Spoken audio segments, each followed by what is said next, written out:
आप यदि राजाओं के राजा बनना चाहते हैं तो उसके लिए आपको त्याग करना होगा। त्याग में परम सुख है, त्याग में बहुत बड़ा पद मिलता है और त्याग में ही शांति मिलती है। अच्छा, एक बात मैं उदाहरण देता हूं। आपके कान में गुज्जू भर जाए और गुज्जू को रखने में फायदा है कि गुज्जू को त्याग करने में फायदा है? त्याग करने में फायदा है। दोनों कान से गुज्जू निकाल दीजिए, कान हल्का हो जाएगा, सुनाई भी पड़ेगा, मजा भी आएगा कान के साथ रहने में, आएगा ना? नाक की छेदा है, दोनों नाक में कचरा भरा हुआ है, अब उसको रखने में फायदा है कि झाड़ देने में फायदा है? झाड़ देने में फायदा है, नाक भी देखने में बढ़िया लगेगा। अब कचरा रखिएगा तो आपको ही अच्छा नहीं लगेगा, लगेगा हम अपने आप में पापी हैं। जिस प्रकार शरीर में कचरे हैं, कचरे जब बाहर निकालने का प्रयास करते हैं तो निकाल देना चाहिए, उसी प्रकार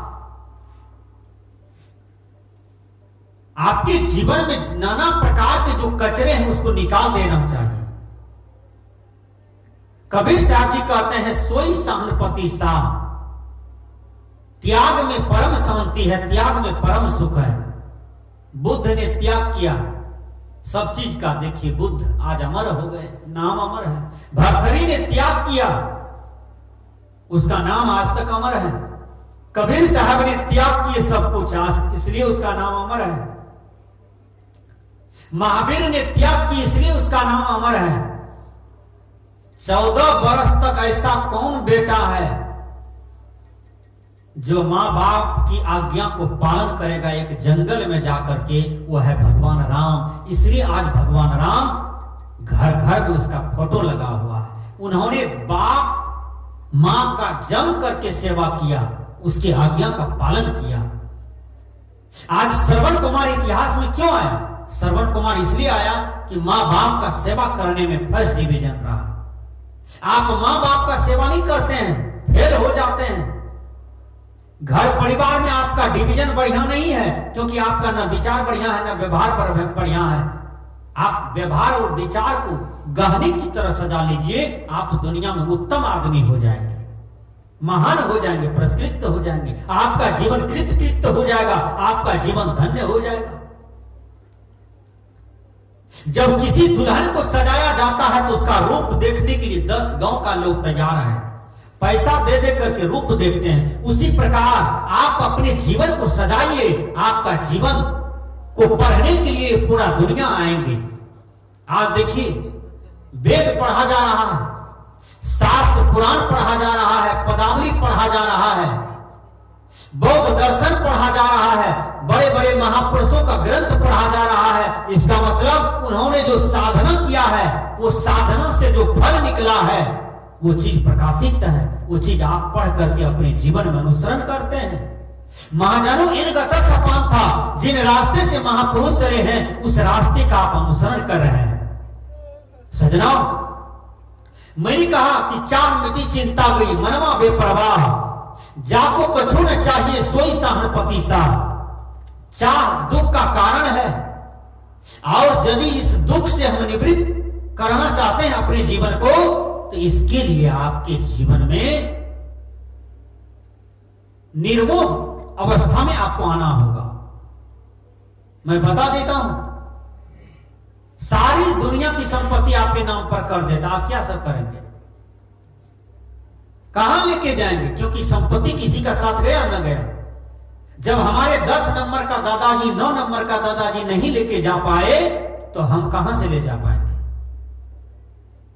दुनिया में एक एक जीव मर जाता है, सब मट्टी से निकला मट्टी में मिल गया, लेकिन कोई यहां से कुछ नहीं लेके जाता है। ये मिट्टी से सब चीज बना है, कुछ भी दुनिया में आप देख रहे हैं सब चीज मिट्टी से बना है और मिट्टी में मिल जाता है। इस मिट्टी की आसक्ति करना, इस मिट्टी पर मार करना, काट करना, लहू बहा देना, हत्या कर देना, ये कितना बड़ा घोर अन्याय है, ये कितना बड़ा पाप है। इसलिए गुरुवर कबीर कहते हैं कि हे मानव, पशु में सोचने समझने की सामर्थ्य नहीं है, पक्षी में सोचने समझने की सामर्थ्य नहीं है, लेकिन मनुष्य में तो सब सामर्थ्य है। इसलिए आप गलती न करो, आप तो कम से कम प्रकृति को स्वच्छ करो, आप तो कम से कम दुनिया को स्वच्छ करो। जाको कछो न चाहिए सोई सहनपति साह। ध्यान दीजिएगा, आपने स्वामी रामतीर्थ का नाम सुना है? सुन लीजिए, कहानी बहुत बढ़िया है। रामतीर्थ एक नंगोटी पहनते थे और एक नंगोटी बांह पर रखते थे, बांह पर। रामतीर्थ बहुत बड़े सन्यासी हुए हैं, बहुत बड़े बड़े त्यागी महात्मा हुए हैं। रामतीर्थ का ऐसा जीवन है, पत्नी कही कि हम दूसरी शादी करेंगे, करा दी। का बच्चा हमसे नहीं संभलेगा, बच्चा को प्लेटफार्म पर छोड़ दिया और दुनिया के लोगों को कह दिया कि मैं बच्चा को जन्म दिया हूं, ए मेरे दुनिया के लोग, इस बच्चे को ले लो, तुम लोग इसके जीवन को सजा देना। और उसका बच्चा बहुत आदमी ले लिए, पाले पोसे वो बच्चा को, जो संसार में वकील, डीएम, एसपी, कलेक्टर बने होंगे। और रामतीर्थ त्याग वैरागवान संत हो गए। और रामतीर्थ एक नंगोटी पहनते थे, एक नंगोटी कंधे पर रखते थे, हाथ में कमंडल, इससे ज्यादा कुछ नहीं रखते थे रामतीर्थ। एक बार रामतीर्थ जा रहे थे रास्ते से, एक राजा आ रहे थे। राजा कहते हैं, अरे हमने रामतीर्थ का नाम सुना है कि वो बादशाह कहे जाते हैं। का यही रामतीर्थ है? कहा हाँ। का जो बादशाह होगा उसको तो 15 लाख की गाड़ी न होगा जी, 50,000 रुपया वाला धोती कुर्ता होगा। ये कैसा रामतीर्थ है? ये बादशाह कहे जाते हैं, ये तो अघोरी जैसा लगता है। जब रामतीर्थ के पास राजा पहुंचते हैं तो राजा प्रश्न करते हैं, अरे रामतीर्थ, मैंने आपका नाम सुना है कि आप बादशाह कहे जाते हो, लेकिन आप तो भंगी जैसा लगते हैं, भिखारी जैसा लगते हैं, आप तो अघोरी जैसा लगते हैं। रामतीर्थ क्या जवाब देते हैं? जा रे त्यागवान संत का पहचान यही है। रामतीर्थ कहते हैं कि त्याग के सामने में मेरी पत्नी फेल हो गई, मेरे बच्चे फेल हो गए, मेरे धन दौलत फेल हो गए। अरे मूर्ख राजा, क्या तुम हमको बादशाह नहीं कहोगे? कहा नहीं नहीं, आप तो भंगी भिखारी जैसा लगते हैं। रामतीर्थ कहते हैं कि मैं तो बादशाह हूं, तब तक बादशाह हूं जब तक एक नंगोटी कांधे पर है। जिस दिन ये दोनों नंगोटी को त्याग देंगे हम, उस दिन शहंशाह हो जाएंगे।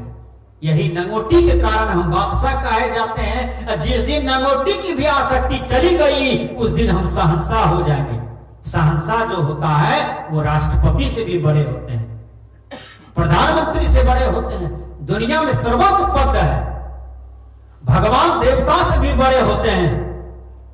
इसलिए समझिए सज्जनों कि त्याग में परम सुख है। जितना पकड़िएगा हर विषय वस्तु को, उतना टेंशन में परेशानी पड़िएगा। जितना त्याग दिखाइएगा, वैराग दिखाइएगा, जितना अनासक्ति अवस्था से आप चलेंगे, उतना आपके जीवन में सुख आएंगे। परिवार में रहते हैं, परिवार से संग रहिए।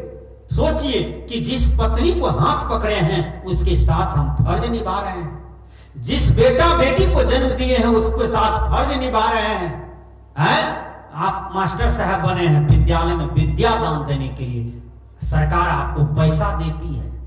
हमारे सुजीत बाबू इतने सुंदर टीचर हैं और इतने बढ़िया टीचर हैं कि साल में एक बार सत्संग कराते हैं, साधु महात्मा को हाथ धुलाते हैं और वेतन में से कुछ अंश निकाल करके महात्मा को दान करते हैं।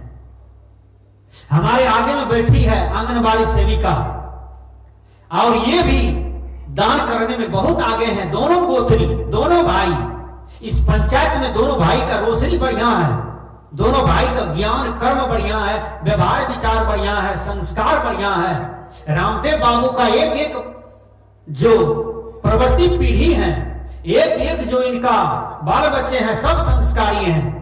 विचार कीजिए। तो कहने का भाव है कि अपने जीवन को आप सजाइए। आज हमारे कबीर साहब इस दुनिया में नहीं होते तो विचार कीजिए, यह दुनिया में कौन इतना बड़ा ज्ञान का साम्राज्य फैला था। ज्ञानी तो बहुत हुए, लेकिन वह ज्ञान में कहीं भरम था, कहीं जातिवाद था, कहीं ईश्वरवाद था। लेकिन कबीर साहब बिल्कुल मानवतावादी संत हुए। इसलिए मानवतावादी संत का विचार सुनिए, जाको कछो न चाहिए सोई सहनपति सा। आसक्ति का त्याग करें, अनासक्त अवस्था में चलें। हाँ जी कहते रहिए अपनी ठाम। हाँ जी सबको कहिए, लेकिन अपने ठाम पर रहिए। मतलब भक्ति में रहिए, वैराग में रहिए, अनासक्त अवस्था में रहिए। यही जीने की कला है।